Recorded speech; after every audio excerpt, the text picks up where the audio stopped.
CS Hindi classes में आपका स्वागत है। लगातार कमेंट्स आ रहे थे, 2-3 दिन से मैं आपके सामने नहीं था, यानी कोई क्लास नहीं हुई, तो सब कहने लगे कि भाई अभी तो परीक्षा ही, अभी आप हमारे सामने नहीं हो। तो मैं यहाँ बता देना चाहता हूँ कि परीक्षा से पहले सेल्फ स्टडी सबसे कारगर है।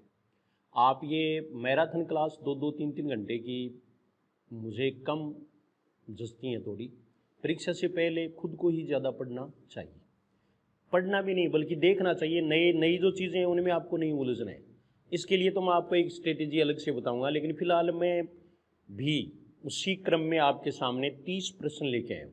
हिंदी के 30 प्रश्न रीट में आते हैं, चाहे L1 है चाहे L2 है, तो उसी लेवल के प्रश्न है। ये वो प्रश्न नहीं है बल्कि उन जैसे प्रश्न है। और इनको हम कैसे सोल्व करें, बहुत स्पीडीली भी नहीं बल्कि थोड़ा सोच समझ करके आप प्रश्न को सोल्व करें। उसी क्रम में ये 30 प्रश्न रीड के देखिए आप। पहला प्रश्न देखिए, यशोदा हमारे घर की लक्ष्मी है। इस वाक्य में यशोदा एवं लक्ष्मी, यशोदा लक्ष्मी शब्द प्रयोग क्रमशः हुआ है। व्यक्तिवाचक संज्ञा, जातिवाचक संज्ञा, व्यक्तिवाचक व्यक्तिवाचक संज्ञा, जातिवाचक व्यक्तिवाचक संज्ञा, जातिवाचक और जातिवाचक संज्ञा। इनमें आप कमेंट करके बताएं। पहला ही प्रश्न है जो आपके लिए। एक बार फिर से देखिए, यशोदा हमारे घर की लक्ष्मी है। इस वाक्य में यशोदा एवं लक्ष्मी शब्द प्रयोग क्रमशः हुआ है। कमेंट करके बता दें फटाफट। बहुत ज़्यादा वेट मैं आपसे नहीं करवाऊंगा, परीक्षा का टाइम है। जितना जल्दी हम सोल्व कर सकते हैं, जितना ग्रेप्स कर लें, वही सबसे इम्पोर्टेंट है। तो ये देखिए आप, यशोदा व्यक्तिवाचक है और लक्ष्मी जातिवाचक संज्ञा। पहला उत्तर होगा। अब लक्ष्मी है वो जातिवाचक क्यों है? वो इसलिए है कि यहाँ लक्ष्मी लक्ष्मी के लिए प्रयुक्त नहीं हुई है, बल्कि लक्ष्मी है वो धन की देवी या ऐश्वर्य के लिए प्रयुक्त होने वाला शब्द है, जो विशेषता बताने वाला शब्द है, जो उपमा के लिए प्रयुक्त होता है। आपको बताया हुआ है कि यदि कोई शब्द किसी की उपमा देने के लिए, किसी को उपमा देने के लिए या उसकी तुलना करने के लिए प्रयुक्त हो तो वो जातिवाचक संज्ञा बन जाता है। जैसे मैं अगर ये कहूँ कि कालिदास भारत के शेक्सपियर हैं, तो यहाँ पर शेक्सपियर है वो जातिवाचक संज्ञा है। या मैं ये कहूँ कि उदयपुर राजस्थान का कश्मीर है, तो यहाँ कश्मीर है वो क्या है? जातिवाचक संज्ञा है। ये व्यक्तिवाचक संज्ञाएं नहीं होती। हम ये कहें कि रमेश के दादाजी हरिश्चंद्र हैं या रमेश के दादाजी पूरे हरिश्चंद्र हैं, तो यहाँ हरिश्चंद्र सत्यवादी के लिए प्रयुक्त हुआ है। भीम शक्तिशाली व्यक्ति के लिए प्रयुक्त हो तब ये क्या होगा? तब ये जातिवाचक संज्ञा है। वैसे जातिवाचक संज्ञा नहीं होगा, व्यक्तिवाचक संज्ञा ही है अकेला शब्द है। तो जैसे मान लीजिए ये है ना कि भीम ने उसका वध कर दिया, ये आया, तब यहाँ भीम व्यक्तिवाचक संज्ञा है। लेकिन रमेश बहुत शक्तिशाली है और उसको अगर हम ये कहें कि रमेश तो भीम है, तो यहाँ भीम शब्द है वो क्या होगा? जातिवाचक संज्ञा होगा। ये पहला प्रश्न था। दूसरा प्रश्न देखो, निम्न में से द्रव्यवाचक संज्ञा नहीं है। ये द्रव्यवाचक संज्ञा से संबंधित है। लोहा, घड़ी, तेल, घी। लोहा, घड़ी, तेल, घी। घड़ी हो जाएगा। आपसे उत्तर नहीं मांग रहा हूं मैं, ये इससे निश्चित हो गया कि ये है। ये देखिए आप, लोहा, तेल, दूध, पानी, मक्खन, घी, ये सब है वो द्रव्यवाचक संज्ञा होते हैं। जातिवाचक संज्ञा के 3 भेद होते हैं, व्यक्तिवाचक संज्ञा, जातिवाचक संज्ञा और भाववाचक संज्ञा। जातिवाचक संज्ञा के 2 भेद होते हैं, द्रव्यवाचक संज्ञा और दूसरा भेद है वो कौन सा है? समूहवाचक संज्ञा। द्रव्यवाचक संज्ञा को पदार्थवाचक संज्ञा भी कहते हैं, मैटीरियल नाउन जिसको इंग्लिश में कहते हैं। तो वो ये है लोहा, तेल, दूध, जिनकी हम गिनती नहीं कर सकते। इनसे बनने वाली जो वस्तुएं हैं वो द्रव्यवाचक नहीं होगी, वो द्रव्यवाचक नहीं है। जैसे मान लीजिए लोहा है, लोहा से अगर हम किवाड़ बना दें तो किवाड़ है वो जातिवाचक संज्ञा है। लोहा से अगर हम कुर्सी बना दें तो वो कुर्सी है वो क्या है? जातिवाचक संज्ञा है। ये दोनों में अंतर करना है। तो यहाँ घड़ी देखो, तीनों में अपने आप ही आपको पता चल जाएगा। अगला प्रश्न देखो, तीसरा प्रश्न, निम्न में से किस विकल्प में सभी शब्द जातिवाचक संज्ञा है? ये 3 शब्द हैं, ये आप उत्तर बताएं। आराम से पढ़ लो, पढ़कर मैं सुना देता हूं आपको। भारत रामायण मोहन, पुस्तक पहाड़ नदी, जयपुर लड़की बुढ़ापा, गंगा हिमालय मनुष्य। बताएं कौन सा उत्तर होगा।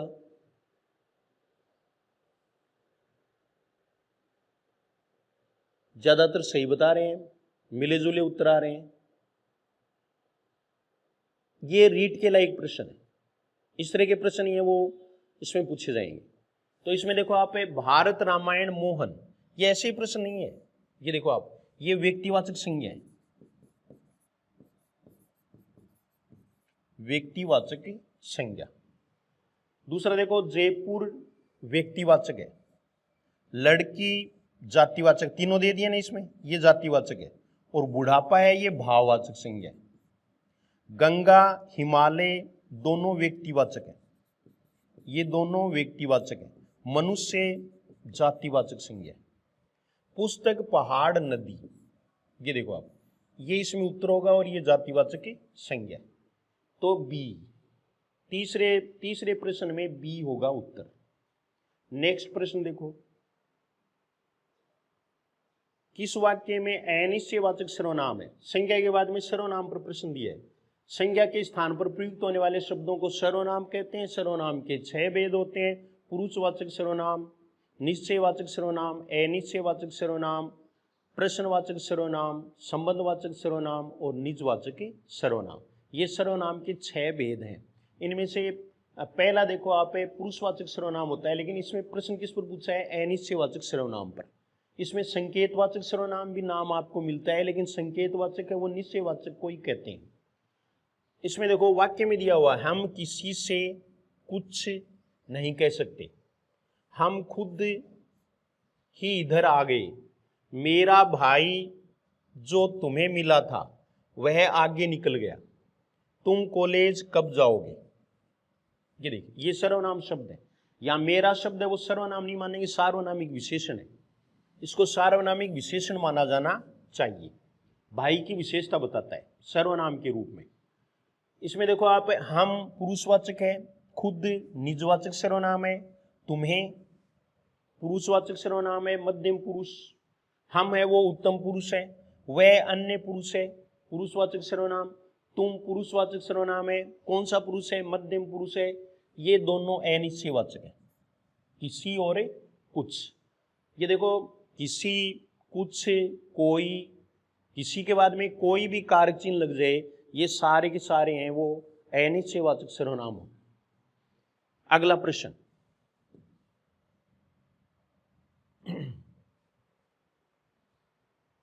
ये देखो आप, निम्नलिखित में से कौन सा शब्द तत्सम है? तत्सम तद्भव भी है ना शब्द हमारे सिलेबस में, कुंवारा, कूप, कुल्हाड़ी, काठ। इसमें तो आप बता सकते हैं, बहुत आसान प्रश्न है, कमेंट करके बताएं। मैं आपसे बातचीत करने के लिए नहीं आया, परीक्षा बहुत नजदीक है, टाइम पास करना यहाँ मेरी समझ में नुकसान है, बहुत जल्दी से अपन आगे बढ़ेंगे। ये देखिए आप, कुंवारा, कुंवारा शब्द है वो तद्भव है, इसका तत्सम रूप है वो कुमार होता है।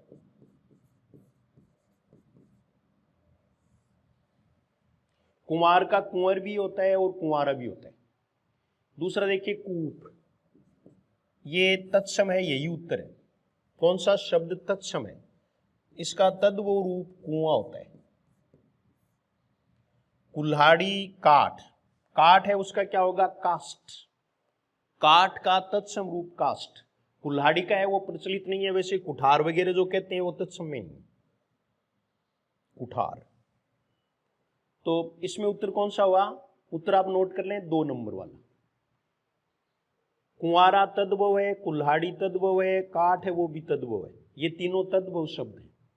नेक्स्ट प्रश्न देखो आप, किस क्रमांक का शब्द तद्भव है? किस क्रमांक का शब्द तद्भव है? चोंच, चूर्ण, चंद्रिका, शक्कर। इसमें आप देख रहे हैं, चूर्ण है वो तत्सम है, चंद्रिका तत्सम है, शक्कर तत्सम है। शक्कर है वो तद्भव है। और ये देखिए आप, यहां प्रश्न इस तरह से हो जाते हैं ना शब्द तद्भव है तो चोंच है वो तद्भव है, इसका तत्सम रूप चंचू होता है। इधर ये भी आपको ध्यान रखना है, ये यहां क्या होना चाहिए था, शर्करा, तब ये प्रश्न सही होता। चूर्ण है वो तत्सम है, चंद्रिका है वो तत्सम है, चूर्ण है इसका चूर्ण या चूना, और चंद्रिका है इसका चांदनी, ये इसके तद्भव रूप है। हो गया। आपको ध्यान क्या रखना है, यहां तो उत्तर में ये कर रहा हूं चोंच, लेकिन ये दो हैं, ये देखिए आप दोनों ही तद्भव हैं, इसमें दो उत्तर आ गए। ऐसा आपकी परीक्षा में भी होगा ना, कुछ प्रश्नों में दो दो उत्तर आएंगे, तो दो उत्तर आ जाएं तब भी आपको फर्स्ट प्रायोरिटी करनी है, जो पहले है वही करना है, एक बार एग्जामिनेशन बॉडी उसको ही मानेगी। तो ये चोंच हो गया। इसमें चोंच में ये भी ध्यान रखना है, चोंच है वो पुल्लिंग है, जबकि चोंच है वो स्त्रीलिंग है, चंचू है वो पुल्लिंग है। चोंच स्त्रीलिंग, चंचू पुल्लिंग, यानी तद्भव में पुल्लिंग है, तद्भव में स्त्रीलिंग है और तत्सम में पुल्लिंग है। तो ये शर्करा है, ये क्या है, तत्सम है, ये याद रखना आप। फिर अगला देख लो, इन शब्दों में अव्यय शब्द है, अव्यय शब्द, अव्यय देखिए, इन शब्दों में अव्यय शब्द है, परंतु, दुधारू, पंजाबी, चल। उत्तर कौन सा होगा, परंतु। ये योजक है, योजक मतलब समुच्चय सूचक अव्यय, अव्यय आपके पाठ्यक्रम में है, समुच्चय सूचक अव्यय में ये समानाधिकरण है, समानाधिकरण अव्यय। दुधारू, पंजाबी दोनों विशेषण है और विकारी शब्द है। दुधारू में प्रत्यय आपको समझना चाहिए, ये आरू प्रत्यय होता है। दुधारू और गंवारू, गंवारू में ऊ प्रत्यय भी मानते हैं लेकिन आरू प्रत्यय होता है गंवारू और दुधारू में। पंजाबी में ई प्रत्यय है, और ये देखो चल है वो क्रिया है, तो यहां उत्तर क्या हो जाएगा, एक नंबर वाला ए। अगला प्रश्न देखो, किस वाक्य में निपात का प्रयोग नहीं हुआ है। निपात इंपॉर्टेंट है, 9th क्लास का पहला पार्ट है, उसमें जरूर पढ़ लेना। बात अपने तक ही रखना, यहां तक। शीला तो बीमार है, तुम भी चले जाओ, मैं कल जयपुर गया था, इसमें नहीं, निपात का प्रयोग नहीं हुआ है। तो किस में नहीं हुआ है, इसमें नहीं हुआ है। बाकी तक, तो, भी, ये क्या है, निपात है। निपात है, इनको अवधारक शब्द भी कहते हैं। जब भी हमें इनका प्रयोग वाक्य में करते हैं तो वाक्य का अर्थ बदल जाता है, ये अर्थ बल के लिए प्रयुक्त होते हैं। ये जहां भी प्रयुक्त होते हैं प्राय अपने से पहले वाला जो भी शब्द प्रयुक्त हुआ है उस पर बल देते हैं। तो ये देखिए, बात अपने तक ही रखना, इसका दूसरा अर्थ निकलेगा कि किसी को नहीं बताना। शीला तो बीमार है, यहां शीला है उस पर बल प्रदान किया गया है। तो तुम भी चले गए, भी में तुम पर बल है, तो ये अर्थ बल प्रदान करने वाले होते हैं। नेक्स्ट प्रश्न देखो, गुरु शब्द का स्त्रीलिंग चुनिए। ये कई बार है वो रीट जैसे प्रश्न है ये, हालांकि सबको पता है कि ये क्या है, गुरु आइन, लेकिन मैंने एक मॉडल प्रश्न के रूप में आपको बताया कि ऐसा हो सकता है। जैसे आइन प्रत्यय, आइन प्रत्यय वाले हैं वो स्त्रीलिंग प्रत्यय होते हैं। जैसे पंडित से पंडिताइन, बाबू से बबुआइन, पाठक से पटकाइन। पाठक से पाठिका भी होता है, लेकिन आपको पटकाइन आए तो वो करना है, ये आइन प्रत्यय है। ठाकुर से ठकुराइन, ठाकुराइन नहीं। चौधरी से चौधराइन, तो ये आइन प्रत्यय का प्रयोग ही स्त्रीलिंग प्रत्यय के रूप में हुआ, तो ये गुरु आइन। अगला प्रश्न देखो, मुंशी से मुंसाइन। निम्नलिखित में से स्त्रीलिंग शब्द का चयन कीजिए। अपराध, अध्याय, स्वदेश, स्थापना। अब देखो आपको बताऊं स्त्रीलिंग की बात, कितने भी याद कर लो आप, कितने भी स्त्रीलिंग पुल्लिंग, इसका ये होता है एक वचन बहुवचन, जब तक आपको इसकी चाबी हाथ में नहीं आएगी तब तक आप परीक्षा में दिक्कत महसूस करेंगे। सबसे इजी टॉपिक यही है, सबसे इजी टॉपिक है। और वो कैसे, ये देखिए आप कि आप 3 तरीके अपनाएं इसमें।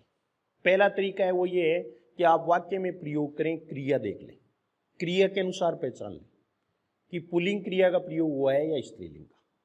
दूसरा है, इससे पहले आप विशेषण शब्द का प्रयोग कर लें, लेकिन सब में विशेषण शब्द का प्रयोग है वो अंतर नहीं कर पाएगा। यहाँ अंतर करने के लिए आपको मैं एक ही चीज बताता हूं, जो मैंने पहले भी आपको वसंत जो है ना वो पढ़ाया था, उसमें आपको बता दिया था। हाँ, मैं आपको ये बताना चाहूंगा कि आप अगर शॉर्ट में शिक्षण विधियां पढ़ना चाहते हैं, शॉर्ट में व्याकरण पढ़ना चाहते हैं, तो 9 वीडियो है वो उपलब्ध है, उनमें आप देख लें जिन्होंने नहीं देखा है। और वैसे तो बार बार देखने में भी उनमें कोई हर्ज नहीं है, बल्कि आप उनको देखें, सोचें, आपका रिवीजन हो जाएगा। ये परीक्षा से पहले मेरी समझ में ठीक है।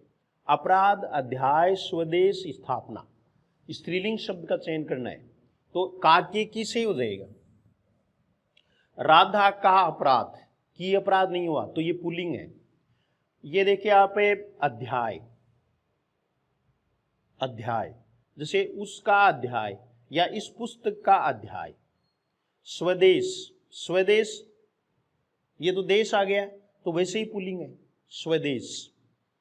यानी स्वदेश का भी महत्व होता है। ये का बाद में नहीं बल्कि पहले वाला लिया जाना चाहिए। ये दूसरे तरीके से कर सकते हैं। स्थापना, ये देखिए आप, की स्थापना की या का स्थापना, की स्थापना, तो ये स्त्रीलिंग है, यही उत्तर हो जाएगा। ये तरीका आपको अपनाना है, ठीक है। नेक्स्ट प्रश्न देखो, मैं का बहुवचन होता, बहुत सामान्य प्रश्न पूछेंगे, आप देखना पेपर। मैं आपको बता रहा हूं, रीट का पेपर जब भी आप देखो तब आपको होश आएगा और तब आप कहेंगे कि मैंने कितना फालतू पढ़ा, कि हे भगवान, हे अल्लाह, मुझे उस समय भी ये इस प्रकार की ओगत नहीं आई, जिसको हम मारवाड़ी में ओगत कहते हैं ना, ओगत, कि इस तरह का विवेक नहीं आया कि मुझे किस तरह से पढ़ना है। बहुत फालतू पढ़ रहे हैं लोग, बहुत फालतू जो है ना वो क्लास ले रहे हैं, बहुत फालतू, सारा फालतू चल रहा है, लेकिन फालतू ही तो है सब कुछ।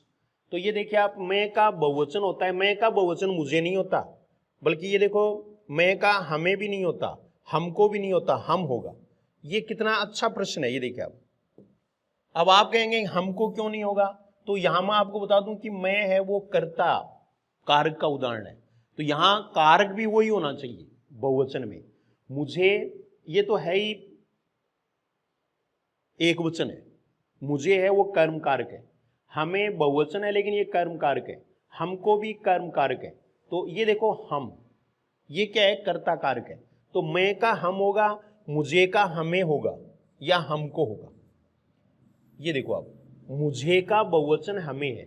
इन सामान्य बातों पर कोई ध्यान नहीं देता, परीक्षा में यही पूछते हैं ज्यादातर। नेक्स्ट प्रश्न देखो, देख तो रहे हो ना आप अचीव कर रहे हैं क्या? कमेंट करके बताएं कि आपको समझ में आ रहा है कि थोड़ा बहुत फायदा इससे हो रहा है क्या। मैं तो इसलिए आया हूं कि बहुत सारे कमेंट्स आ गए कि हम बिल्कुल सुनने बैठे हैं, ठाले बैठे हैं, इसलिए आप आधा घंटा है उसकी क्लास ही लो, हमें कुछ प्रश्न करवाओ, तो ताकि इसका रिवीजन हो सके। सामान्य वर्तमान काल का उदाहरण है, ये काल से संबंधित प्रश्न है। ये देखिए काल, सीता पुस्तक पढ़ती होगी, निश्चित नहीं है, निश्चित नहीं है, वो संदेह है, वो संदिग्ध है। और पढ़ती होगी इसका मतलब वर्तमान में है, तो ये संदिग्ध वर्तमान है। ये कौन सा काल है? संदिग्ध वर्तमान। उसने पुस्तक पढ़ी, ये सामान्य भूतकाल, सामान्य भूतकाल है। सामान्य भूतकाल की ये बात याद रखना, पढ़ी, पढ़ा, पढ़े, सुना, सुनी, सुने। मैंने पुस्तक पढ़ ली थी, ये पूर्ण वर्तमान, पूर्ण भूतकाल, वर्तमान नहीं, पूर्ण भूतकाल। यहां आप देख रहे हैं कि यदि सामान्य भूतकाल है, उसमें जैसे मैंने पुस्तक पढ़ी, ये सामान्य भूतकाल होता। मैंने पुस्तक पढ़ ली थी, उसमें अगर था थी लगेगा तब ये क्या हो जाएगा? पूर्ण भूतकाल हो जाएगा। वह पुस्तक पढ़ता है, ये सामान्य वर्तमान काल है। भूतकाल के 6 वेद होते हैं, 6 वेद आपको बताए हुए, तो उनमें आपको ये कुछ हैं जहां प्रश्न पूछ सकते हैं, तो देख लेना। अगला प्रश्न देखो, मैं उस समय घर पर ही पढ़ता था, वाक्य में काल है, वाक्य में काल है, अपूर्ण भूतकाल, पूर्ण भूतकाल, सामान्य भूतकाल, असामान्य भूतकाल। मैं उसमें घर पर ही पढ़ता था, तो ये अपूर्ण भूतकाल है। पढ़ता था, ता था, ती थी, ते थे, ये अंत में है तो अपूर्ण भूतकाल करना है। वो अपूर्ण भूतकाल जिसमें रहा था, रही थी, रहे थे का प्रयोग होता है। अगर मान लीजिए वाक्य ये होता कि मैं उस समय घर पर ही पढ़ रहा था, तो भी यही होता, तो भी यही, यानी अपूर्ण भूतकाल। अपूर्ण का मतलब कंटिन्यूअस होता है। इसका पूर्ण भूतकाल में चेंज कैसे होगा? मैं उस समय घर पर ही पढ़ता था, इसका पूर्ण भूतकाल चेंज करो।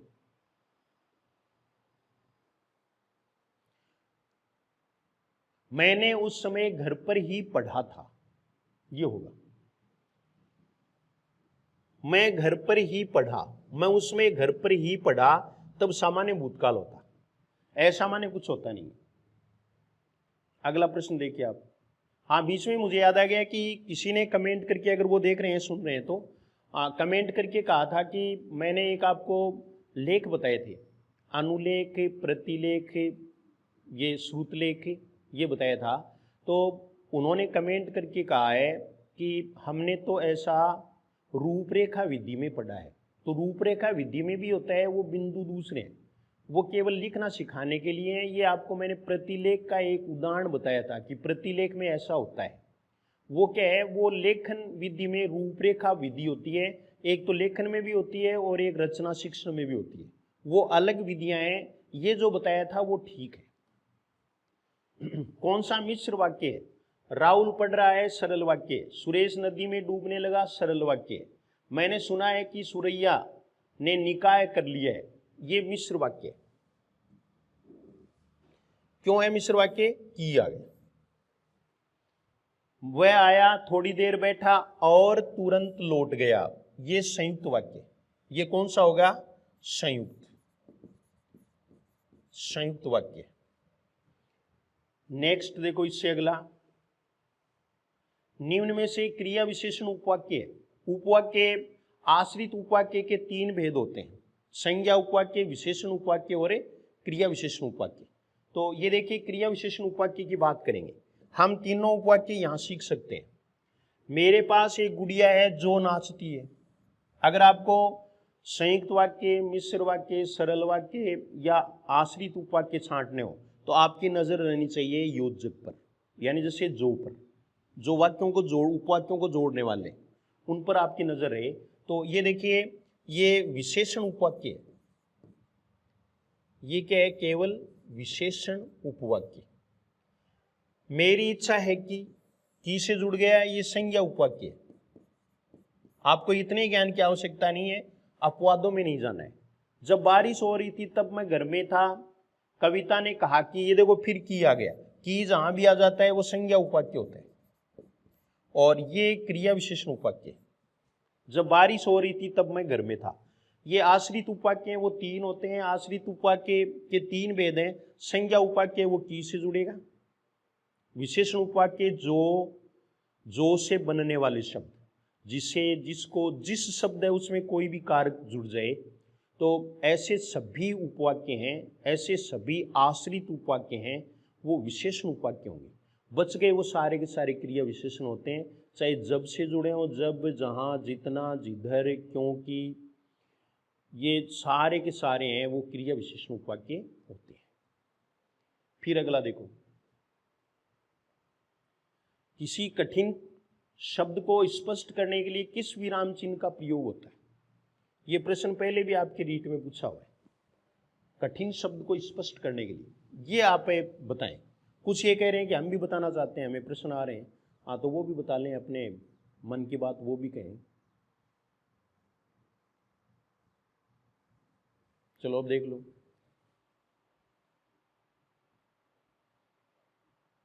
ये टाइम, इसको टाइम पास कहते हैं। टाइम पास समझ गए होंगे आप, ये टाइम पास है। मेरा बहुत आराम से टाइम पास होता है। मैं खड़ा रहता हूँ, आप उसका उत्तर खोजेंगे, फिर बताएंगे, फिर मैं आपके पढ़ूंगा, इसने ठीक बताया, इसने ठीक बताया, इसने ठीक बताया, पूछो, वो अपना नाम सुनेंगे, तब प्रश्न होंगे। होना भी चाहिए, क्योंकि नाम ही तो है, जब तक हम हैं तब तक नाम है। लेकिन अब ये ज़्यादा उपयुक्त नहीं है परीक्षा के नज़दीक। ये देखिए, किसी कठिन शब्द को स्पष्ट करने के लिए किस विराम चिन्ह का प्रयोग होता है?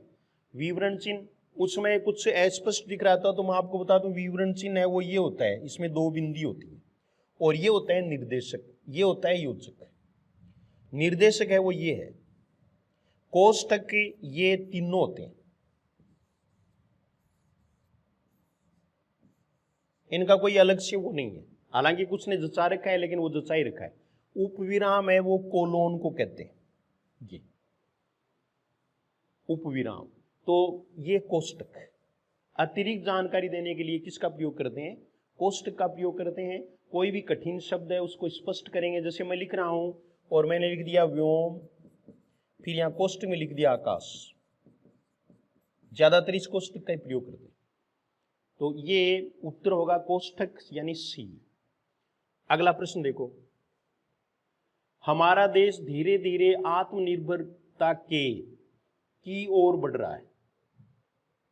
ये देखिए आप, उद्देश्य की ओर बढ़ रहा है, मकसद की ओर बढ़ रहा है, लक्ष्य की ओर बढ़ रहा है, गंतव्य की ओर बढ़ रहा है। इसमें आप है एक टॉपिक आपके है एकार्थक यानी शब्दों का प्रयोग। एकार्थक है उसके तीन प्रकार से परिभाषित किया गया है, हमें तीनों प्रकार ध्यान में रखने।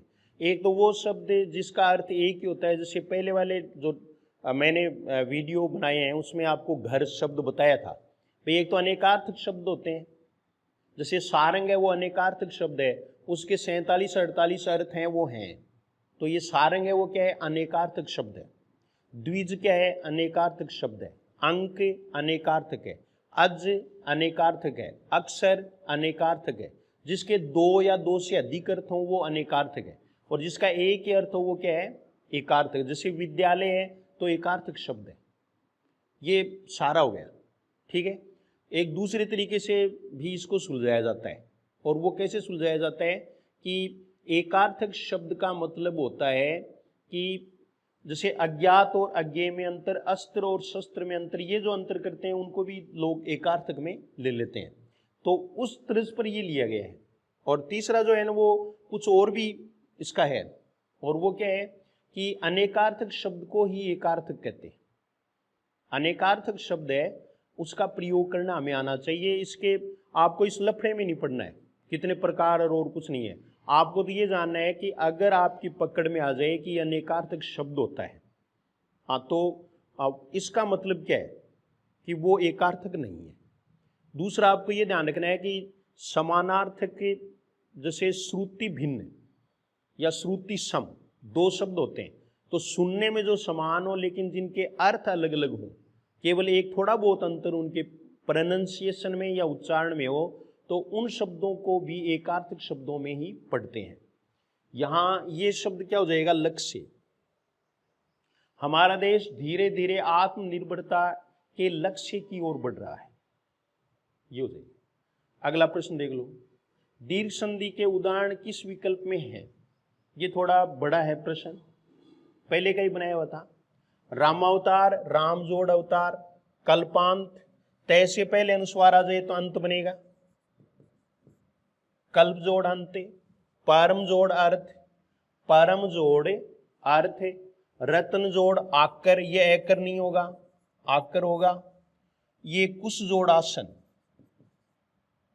कुश जोड़ आसन, यहां कु को ले लेंगे तब अर्थ बदल जाएगा कुशासन। जब संधि नहीं होगी कु उपसर्ग होगा, उपसर्ग पूछे तो कु करना है, और संधि विच्छेद पूछे तो कुश जोड़ आसन। गिरिंदर, गिरी जोड़ इंदर, गिरी में ध्यान रखें दोनों मात्राएं छोटी, री कभी भी बड़ी नहीं करनी है।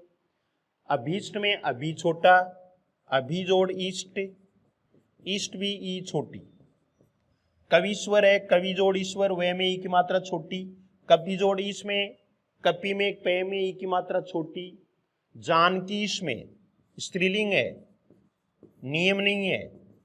ये देखिए आप, जानकी जोड़ीस, जानकीस राम को कहते हैं। भानुदे, भानु जोड़ उदय, समस्या है वो यहां तक भी आ सकती है कि इसमें भी मात्रा छोटी आएगी या बड़ी आएगी। तो सूर्य के पर्यायवाची शब्दों में प्राय मात्रा अंत में छोटी होती है। भानु जोड़ उदय। सिंधु पुल्लिंग है, मात्रा छोटी, सिंधु जोड़ ऊर्मी। अभी आपके वीडियो मेंस का पेपर हुआ था उसमें समुद्रोर्मी पूछा है, समुद्र जोड़ ऊर्मी, लेकिन जिनको ऊर्मी लिखना आता है उन्हें कोई दिक्कत नहीं हुआ। भू अर्जित, भू में मात्रा बड़ी, भू ऊर्जित, अर्जित नहीं ऊर्जित। ये देखिए वधूत्सव, वधू जोड़ उत्सव, वधू में मात्रा बड़ी, भूधार, भू जोड़ उद्धार, सब के सब दीर्घ संधि के उदाहरण है। उत्तर हो जाएगा डी। बहुत सारे उदाहरण बताना यहां मेरा उद्देश्य था, क्योंकि थोड़े से आप प्रैक्टिस से हट गए हो ना, तो प्रैक्टिस भी रहे। सारे के सारे हैं वो दीर्घ संधि के उदाहरण है। अगला प्रश्न देखो, यण संधि का उदाहरण है, ये आप कमेंट करके बताओ। यण संधि का उदाहरण है, कईयों को आदत पड़ी हुई है जैसे वो कमेंट ही करना पसंद करते हैं, उत्तर बताना पसंद करते हैं, जबकि परीक्षा के इस नजदीकी काल में जितना आप खुद पढ़ोगे उतना ही गेन कर सकोगे। ये मेरा मानना है, मेरा अनुभव है, और किसी का और कोई अनुभव हो सकता है। वैसे ये परीक्षा बड़ी मज़ेदार है। आनंद लेकर के, मज़े लेकर के परीक्षा दो, बस कोई मेरिट नहीं, कुछ नहीं, पहले से ही तय है, पहले से तय कर रखा है कि इतने नंबर लाने हैं। पितृनुमति नयन गवीश नाविक, हाँ इसमें उत्तर सही आ रहे हैं आपके। ये पितृनुमति, पितृजोड़ अनुमति, इसमें यण संधि, पितृजोड़ अनुमति। ये अयादि संधि है, ने जोड़ अन, ये गो जोड़ ईस, आपको यही करना है, अयादि संधि है। ये नौ जोड़ इक, ये भी ई छोटा ही है, अयादि संधि। तो यण संधि और अयादि संधि में अंतर कर सकेंगे। अगला देखो, व्यंजन संधि का उदाहरण नहीं है। दिग्गज वांग्मय विपज्जाल मात्रानंद, बहुत संधि पड़ी, और राम जाने प्रश्न आएगा या नहीं आएगा, एक प्रश्न वो भी आए या नहीं आए। ये देखिए दिग्गज, दिक जोड़, तीसरा आ जाए तो पहला कर दो, दिक जोड़ गज, वाक जोड़ मय,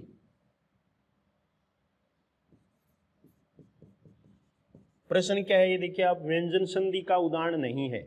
यहां वांग्मय है, इसमें थोड़ा चेंज कर लो आप, ये होगा, ये इसमें लिखा नहीं जाता है, जब टाइप करते हैं तो लिखा नहीं जाता है। मैं यहां अलग से भी लिख देता हूं आपको, शुद्ध लिखना आ जाए तो जिम्मेदार आप रहेंगे। देखो मैंने बता दिया है वांग्मय, जो पहले भी मैं कई बार बता चुका हूं। ऐसे है, ये नीचे वाला है, ये गलत है, ठीक है।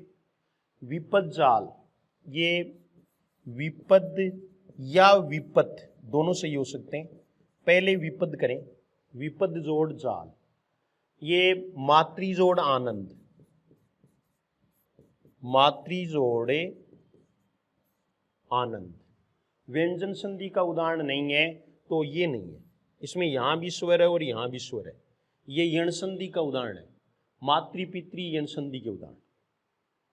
अगला प्रश्न देखो,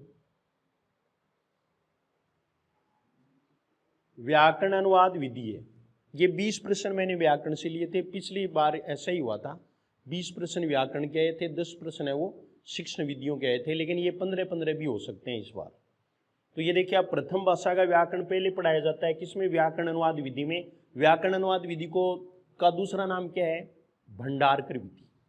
व्याकरण अनुवाद विधि का दूसरा नाम भंडारकर विधि है, क्योंकि सबसे पहले संस्कृत में डॉक्टर भंडारकर ने इसका प्रयोग किया था, इसलिए इसको भंडारकर विधि कहते हैं। ये प्रश्न पूछा जा चुका। प्रथम भाषा का व्याकरण पहले पढ़ाया जाता है, प्रथम व द्वितीय दोनों भाषाओं का व्याकरण समानांतर पढ़ाया जाता है। द्वितीय भाषा का व्याकरण पहले पढ़ाया जाता है।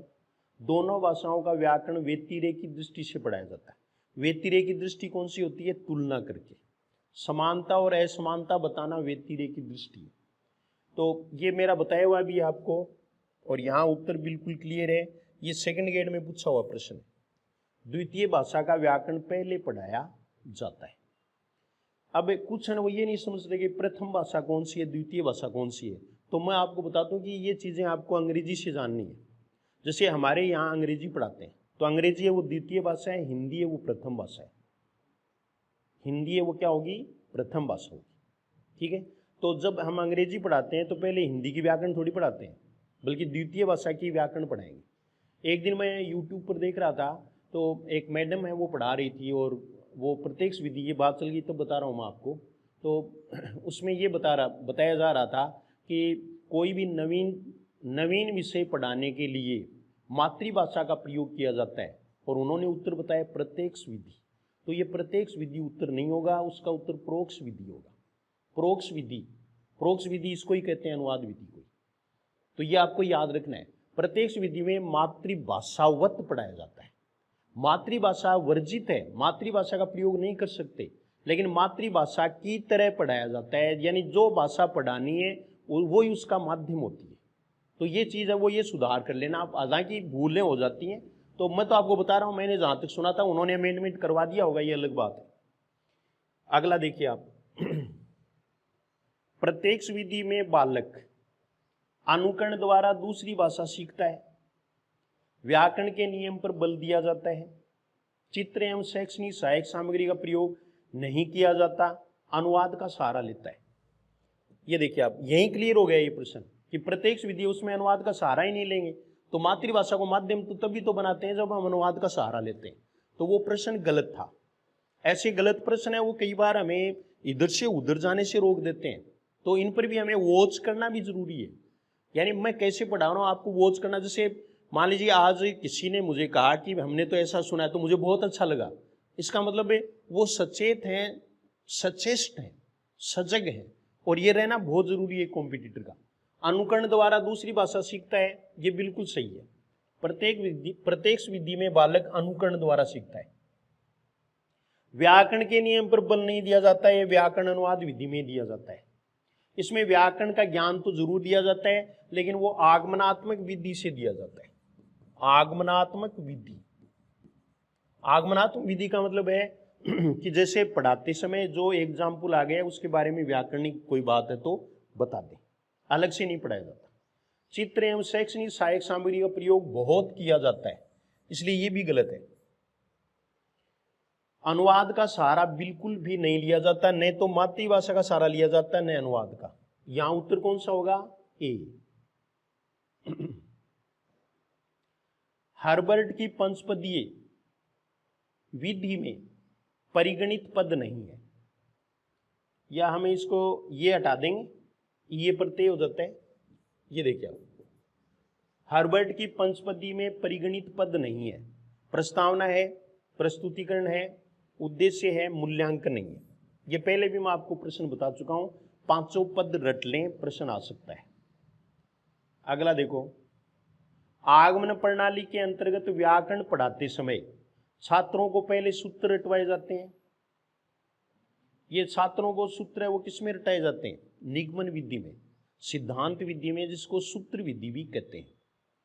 छात्रों को व्याकरण की पुस्तकें दी जाती हैं, ये पाठ्य पुस्तक जो पुस्तक विधि है उसमें आएगा, व्याकरण वाली पाठ्य पुस्तक विधि में। छात्रों को सिद्धांत बताए जाते हैं, ये भी निगमन विधि में होता है। छात्रों को पहले उदाहरण दिए जाते हैं, ये होगा।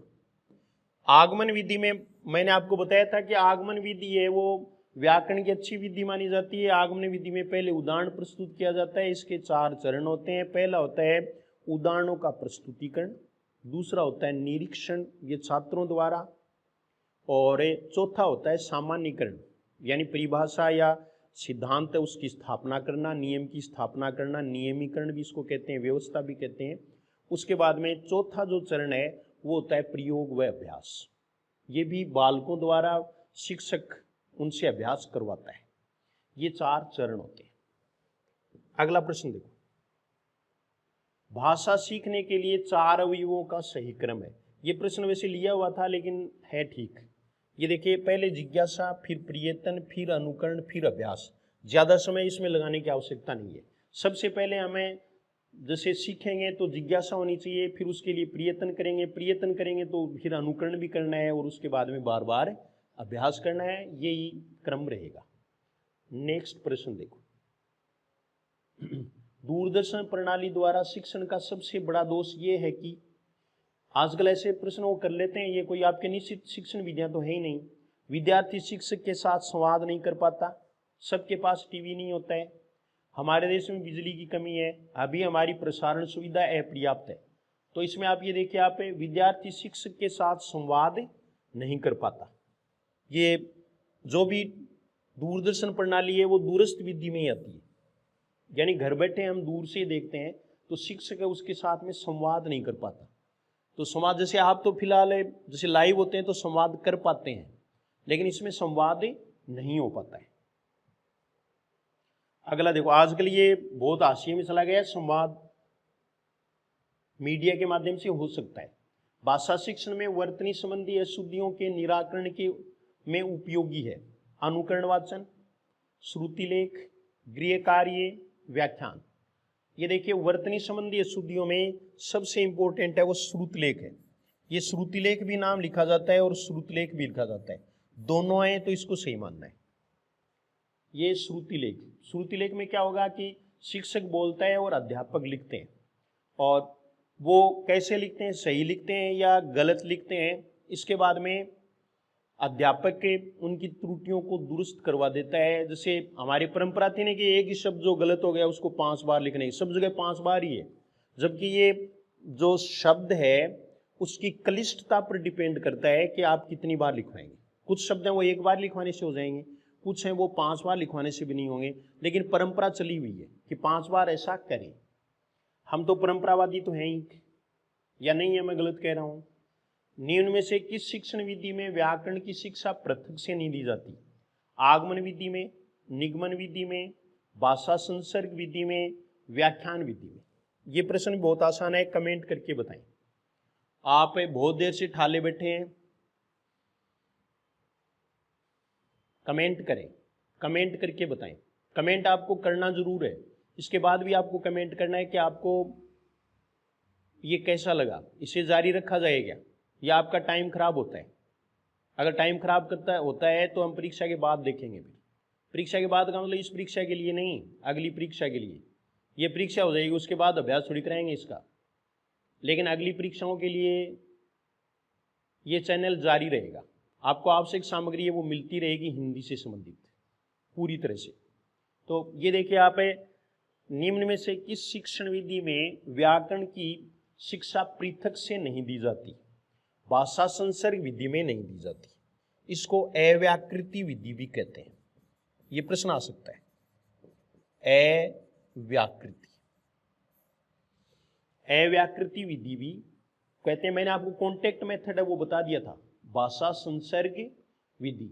ये व्याकरण शिक्षण की विधि भी है और द्वितीय भाषा शिक्षण की विधि भी है। इसमें व्याकरण अलग से पढ़ाया नहीं जाता, नियम नहीं बताए जाते, बल्कि व्याकरण जानने वाले जो लोग हैं उनमें बालक को संपर्क के लिए छोड़ दिया जाता है। वो स्वयं ही सीख जाता है कि पुल्लिंग तो कौन सा है, स्त्रीलिंग कौन सा है, एक वचन क्या है, बहुवचन क्या है, पहले क्या आता है, बाद में क्या आता है, वो स्वतः ही सीखता रहता है। इसको भाषा संसर्ग विधि कहते हैं। बल्कि बालक है वो स्वयं किताबों के कॉन्टेक्ट से भी, ऐसे ख्याति प्राप्त जो लेखक होते हैं उनकी पुस्तकें होती हैं, उनको पढ़ करके भी भाषा का शुद्ध रूप सीख जाता है। ये दोनों ही रूप हैं वो भाषा संसर्ग विधि में आते हैं। इसको अव्याकृति विधि भी कहते हैं। दो भाषाओं का तुलनात्मक अध्ययन किस विधि में किया जाता है? ये पहले भी मैं बता चुका आपको आज ही।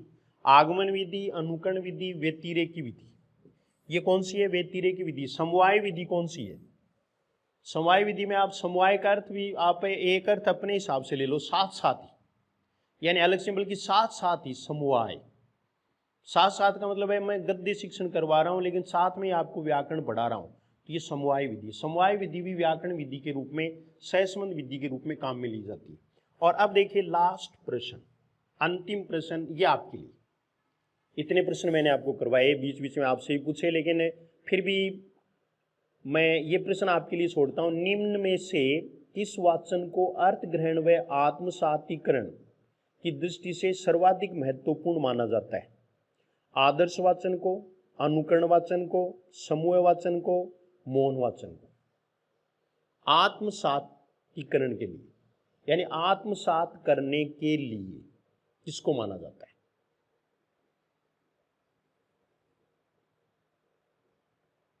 साथ में मैं आपसे ये पूछना चाहूँगा कि आपको फ़ायदा हुआ क्या? क्या हमें परीक्षा तक ये सब कुछ करना चाहिए, इसका अभ्यास करना चाहिए? 30 प्रश्न है, 30 के 30 हिंदी में सही होने चाहिए। मुझे विश्वास है कि आपके 30 प्रश्न सही हो जाएंगे, कोई दिक्कत नहीं आएगी। बस आप तो कमेंट करते रहिए और बताते रहिए, सुझाव देते रहिए। आपके सुझाव ही सबसे इम्पोर्टेंट है। तो ये देखिए आपका प्रश्न, और इसमें होगा मौन वाचन। इसमें उत्तर क्या होगा? मौन वाचन होगा, उत्तर मौन वाचन। ये थे आज के 30 प्रश्न। अब हम 8 प्रश्नों से 30 प्रश्नों पर आ गए। तो ये 30 प्रश्न है, इनका अभ्यास हमने किया, भिन्न भिन्न टॉपिक्स में से प्रश्न लिए गए हैं। इसके नेक्स्ट वाला जो भी वीडियो होगा उसमें इनसे डिफरेंट टॉपिक होंगे। ज़्यादातर ये भी टॉपिक हो सकते हैं, लेकिन ज़्यादातर डिफरेंट होंगे। जैसे हमारे टॉपिक्स हैं वो बच गए, उपसर्ग प्रत्यय ये बच गए व्याकरण में, तो उनमें से ले लेंगे। शुद्धिकरण है, पदबंध है, उनमें से लेंगे। इसके अलावा शिक्षण विधियाँ हैं, तो जो शिक्षण विधियाँ बच गई उनमें से लेने का प्रयास किया जाएगा। तो आपको ये वीडियो कैसा लगा अभी कमेंट करके बता दें, और दूसरों को भी शेयर किया करें, सब्सक्राइब भी करें, करवाएं भी लोगों से, ताकि अपना चैनल है वो बना रहे, चलता रहे, और बस इसी तरह से आपका साथ रहे। धन्यवाद।